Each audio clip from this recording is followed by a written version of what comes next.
وما أفاء الله على رسوله منهم فما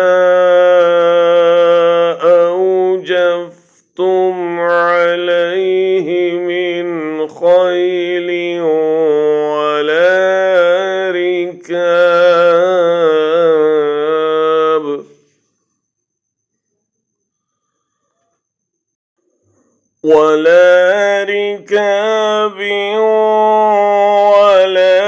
ولكن الله ويسلط رسله على من يشاء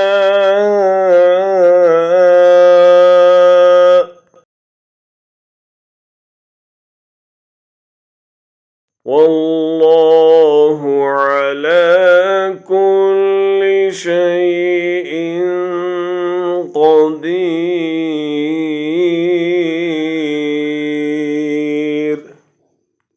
और उनका जो माल अल्लाह ताला ने अपने रसूल के हाथ लगाया है, जिस पर न तो तुमने अपने घोड़े दौड़ाए हैं और न ऊंट, बल्कि अल्लाह ताला अपने रसूल को जिस पर चाहे गालिब कर देता है, और अल्लाह ताला हर चीज़ पर कादिर है।